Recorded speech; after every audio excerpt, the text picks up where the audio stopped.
let me start off by saying that I'm a person who believes very, very strongly in the power of prayer, and that prayer changes things. And so I'm going to ask everyone,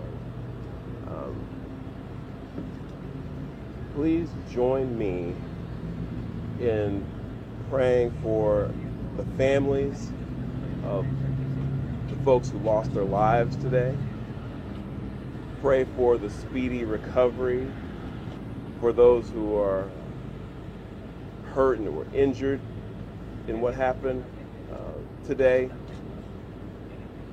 But maybe even more to the point,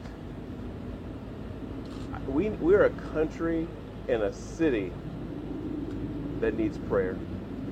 So I'm going to ask you all to join me also in praying for this city, that we can come together at a time like this, and that we can be there for one another the way we always have in times like this, to support one another, to help us all get through this very difficult time, not just in our city, but in our country. And that's why I'd ask you to pray for our nation. There's a lot going on right now in our country. A lot of it's confusing. It's a scary time. I've got children. I've got 3 young children, and I'm here to tell you that it is challenging to explain to them what's going on in our country right now. But I said before, and I'll say it again, I believe in the power of prayer to change things, and it can change the hearts of people. It can change this country. It can change the city. So please pray for everyone who's affected by today's tragedy. I also want to say thank you to the Dallas Police Department, and say thank you to the Dallas Sheriff's Department, Dallas County Sheriff's Department, Texas Department of Public Safety, and all of our various federal law enforcement partners who acted so quickly today to make sure that today's tragedy wasn't worse than what it was. So on behalf of the city of Dallas, I want to say thank you to all of you. And you're going to hear from some of those folks later, but I wanted to let you know that we appreciate what you all do, not just today, but every day, to help keep us all safe. And lastly, and this is really important, I would ask all of the city of Dallas residents who can hear me right now, let's be patient, let's remain calm, and let's let our law enforcement partners, our police department, do their job. This is an active investigation. There's still a lot of unanswered questions, and I want to encourage all of you to exercise a little bit of restraint and allow them to do their job to help make sure this continues to be a safe city, and that they can help us figure out what happened here today. But with that, I want to say, again, thank you to all the folks who came out this morning from our law enforcement community. I'll turn it over to our police chief, Daniel Como, to speak a little bit more directly to the investigation itself. And with that, Chief Como, thank you. Thank you, Mayor. Today at approximately 6:40 a.m., we received a assist the officer call. We responded to the call, got to the scene, and we later learned that we had 4 individuals that were shot, 2 of them deceased, including the shooter. The DPD was able to locate the shooter, who was deceased. We're going to be working this investigation shoulder to shoulder with our federal partners. The FBI is on scene, and right now I'm going to introduce you to the SAC of the Dallas Field Division, FBI Joe Rumrock. Yeah, good morning. My name is Joe Rothrock. I'm the special agent in charge of the Dallas FBI Field Office. I want to first start by thanking our partners in local law enforcement, specifically the Dallas Police Department, for their quick and timely response. I can confirm at this time that the FBI is investigating this incident as an act of targeted violence.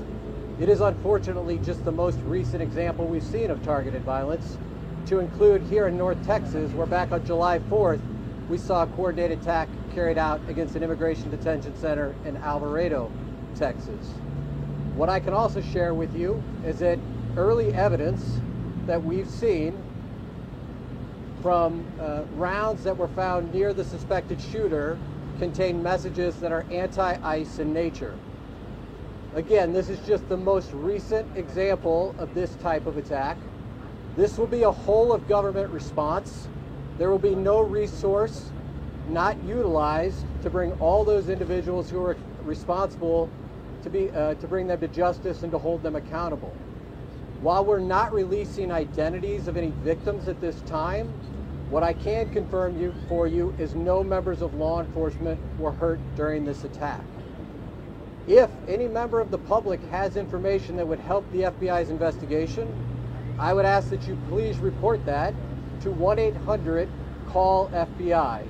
Again, any piece of information will be helpful, but this will be an ongoing investigation between us, a number of federal partners, and our local partners, again, to ensure that anyone responsible is held accountable.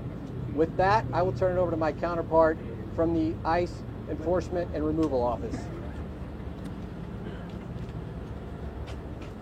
Good morning. My name is Joshua Johnson. I'm the acting field office director for ICE Dallas.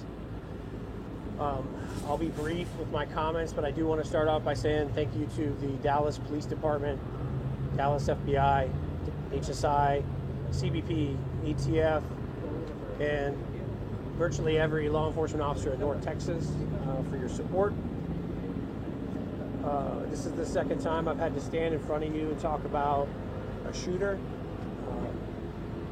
at one of my facilities, and I think that the takeaway from all of this is that the rhetoric has to stop.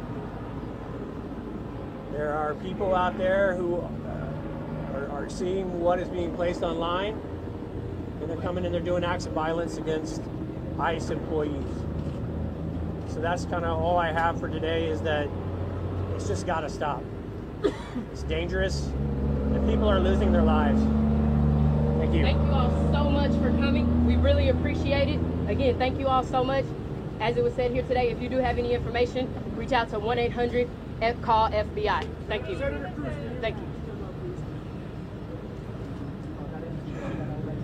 This needs to stop. Violence is wrong. Politically motivated violence is wrong. It was 2 weeks ago today that we saw a political assassination in Utah that tore the heart out of much of this country. This is the third shooting in Texas directed at ICE or CBP. This must stop. To every politician who is using rhetoric demonizing ICE and demonizing CBP, stop. To every politician demanding that ICE agents be doxxed and calling for people to go after their families, stop. This has very real consequences.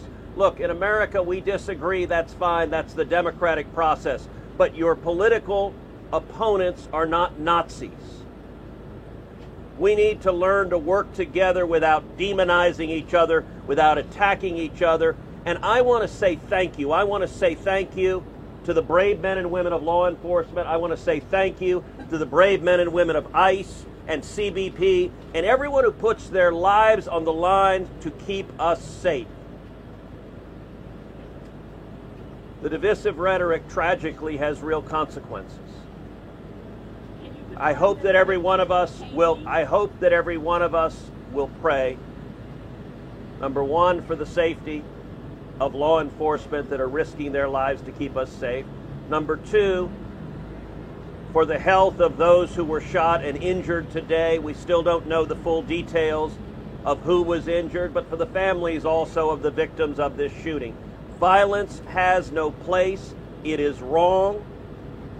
And we should come together. If we want to have a debate about immigration policies, we can do so in the halls of Congress without demonizing each other and especially without demonizing the men and women who every day put on a badge and go risk their lives to keep us safe. And we should not be putting language out there that inspires madmen to commit evil crimes. Our prayers are with the men and women of law enforcement, and we ought to come together and have some decency across the political aisle to say this violence is wrong and it needs to stop. Senator, have you been told that immigrant detainees were the victims of today's shooting?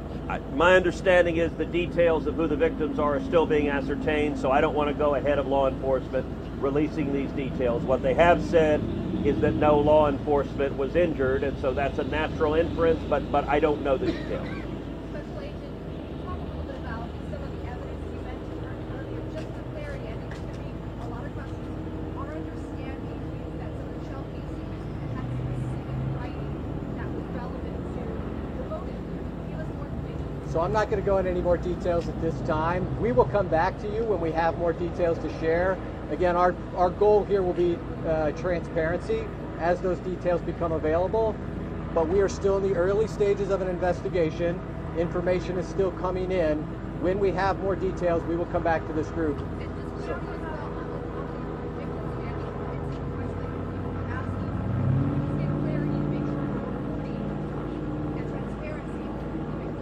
I'm not going to be identifying victims at this time. The only thing I will confirm at this time is no law enforcement was injured. Certainly you can respect law enforcement's need to make notifications. At this point in time, we're not going to take any additional questions from law enforcement. Again, I'd ask for you to respect the fact that this is an ongoing investigation, and as more details come available... We're not asking for the names of the victims. I understand. In a general sense, if the victims are the detainees... The only thing I can say right now is no law enforcement was injured this morning as part of the attack.